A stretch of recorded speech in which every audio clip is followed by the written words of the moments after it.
Looking for the best co-op games to play with friends in 2025? Whether you're into space battles, medieval chaos, farming with phantoms, or zombie survival with a twist, here are 10 amazing co-op games you need to know about. The first new co-op game is Kingmakers. You travel back to the Middle Ages with modern weapons, gear, and vehicles to fight in large-scale battles. The story behind it is relatively straightforward. An apocalypse was triggered by the wrong outcome of a war, and you must change the outcome of that war in medieval England to alter the course of history. You'll have a wide range of attack options, including shotguns, sniper rifles, grenade launchers, armored SUVs, combat helicopters, and airstrikes. So if you've ever wondered how many knights you could take out with a shotgun, here's your chance. If you prefer, you can also fight with medieval weapons, like swords or bows.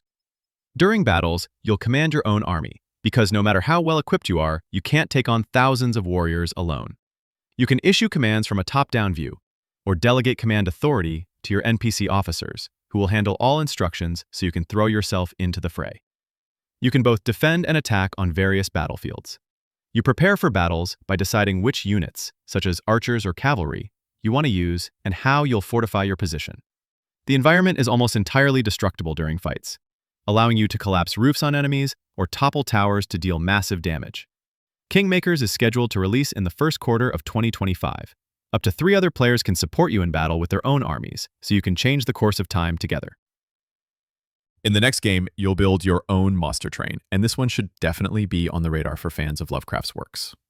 In Railgods of Hysterra, the world has been destroyed by the arrival of the great old gods. Your task is to stop them with the help of your Railgod, a fusion of machine and monstrosity.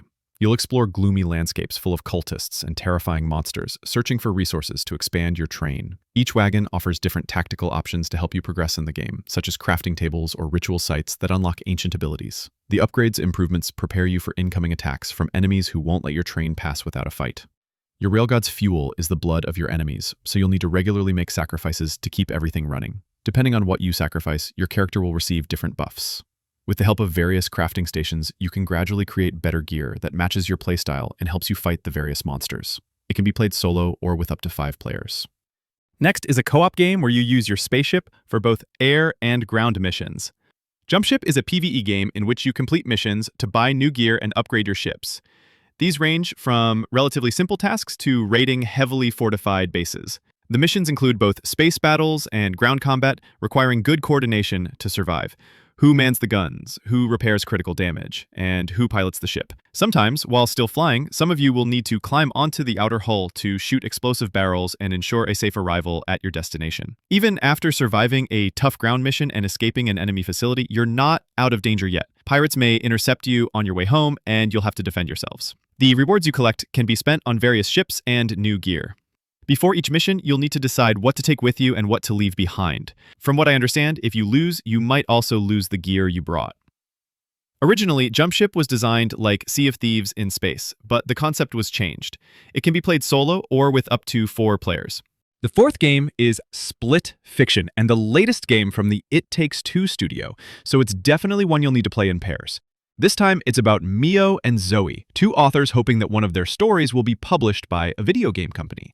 With the help of cutting-edge technology, this publisher can port people into games and make them the protagonists. Due to an accident, Mio and Zoe end up in one of these machines and must now live through their own stories. They couldn't be more different, with one focusing entirely on fantasy and the other on science fiction, meaning you'll dive into different genres and constantly experience new worlds and stories. The great thing about Split Fiction is that only one of you needs to buy the game. The second person can join via the Friends Pass without paying extra. Place 5 goes to Neighbors Suburban Warfare. Neighbors Suburban Warfare is a multiplayer PvP game where the goal is to protect your own house as well as possible and reduce your neighbor's house to rubble. There are 8 different characters, each with unique abilities to defend your home. Use a slingshot, punch with oven mitts, or shoot your enemies with a chicken cannon to secure victory. You can collect resources scattered around to craft better items or build powerful defense systems, like an electric fence to keep your neighbors off your property. As you play, you'll gradually unlock new abilities and hobbies, as the game calls them, to keep rounds dynamic and let things evolve as matches progress. At launch, there will be 5 different houses, each with gameplay differences. More will be added over time, and you'll even be able to customize them. There will be several game modes: Total Destruction, which is purely about destroying the enemy's house; Backyard Brawling, a sort of death match where the team with the most knockouts wins, and Steal the Gnome, which is like Capture the Flag, but with a garden gnome. Thanks to the variety of traps, abilities, perks, and characters, there should be tons of different tactics to try out. The next game could appeal to a wider player base. In Farmfolks, you'll build farms, automate them, and have the option to form relationships with NPCs. It basically took Palia as inspiration and said, we can do more with this. The game world features over 100 different crops you can collect and plant. There are both livestock and utility animals to breed, and various energy sources to manage your production. With air, water, and solar energy, you'll continuously advance your tech and make your farm more efficient. You'll find resources all over the world to harvest and process. In addition to the core gameplay, there are 2 more modes. One is the PvE mode, where you hunt and capture smaller and larger phantoms either solo or in co-op. The second is a finite PvPvE mode in which you travel to a dystopian future where the world is threatened by mechs. There, you'll fight both machines and other players to save the world from destruction. Place 7 goes to Chained in the Backrooms and will be your game if you enjoy chaos and arguments in your friend group.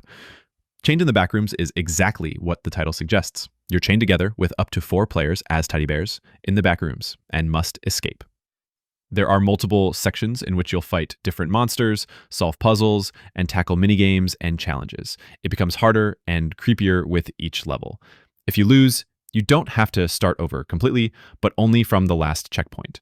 The game likely won't offer deep storytelling, but like Chained Together, it could be very entertaining or very stressful, depending on your friends. You might want to consider that before buying. It can be played solo or with up to 4 players, though it's probably less fun alone. In the next game, Goblin Cleanup, you're not the heroes clearing monsters from dungeons, you're the goblins cleaning up the mess left behind by adventurers. Your job is to reset traps, clean up blood splatters, and return enemies like dragons to their rightful places. But be careful, not all creatures can tell the difference between you and the adventurers. For example, a mimic might try to eat you. Each dungeon is procedurally generated, so no 2 are the same, and you'll always have a different area to clean and restore. Of course, you'll also need to restock treasure chests. After all, the adventurers need a reason to return. You'll be able to create your own dungeons and share them online with the whole community, which will probably lead to some extremely hard designs. Themes like Egyptian catacombs and Japanese castles were unlocked via Kickstarter, as well as various skills you'll unlock over time. Goblin Cleanup can be played solo or with up to 4 players. Place 9 contains zombies and is called Zeverland. Zombie survival games are everywhere, but this one lets you keep playing as a zombie after you die. Zeverland looks like someone mixed Animal Crossing with a zombie apocalypse. That might bother some, but I find the concept quite interesting. Alongside standard features like farming resources, building houses, and doing agriculture, you can fully interact with and move the entire environment. It's also possible, like in Dead Rising, to combine many different objects to craft bizarre weapons for fighting your way through the world. You can build bases, of course, like in any survival crafting game, but here you can also fully customize your vehicles. Build a mobile farm, turn a truck into an unbreachable fortress, or create a giant mobile storage unit so you always have your gear with you. And as mentioned, if you die, you can just keep playing as a zombie. You'll be able to play dead if other players shoot at you and you don't want to give up your zombie life just yet. If you lose an arm or a leg in battle, you can simply take one from another zombie and patch yourself up. The game wants to be a platform for a wide audience. Whether you're a lone nomad, a fortress builder, or just want to play alone or with friends, it could be really interesting if it delivers on its promise. You can play it solo or with a large group of friends. The exact number wasn't mentioned, but Steam says Zeverland should be playable with big groups. Place 1 goes to Sand, which got inspiration from Sea of Thieves, only set in a sea of sand. If you don't like PvP, this game probably isn't for you. Your transport vehicles are so-called tramplers, which you can build and customize however you like.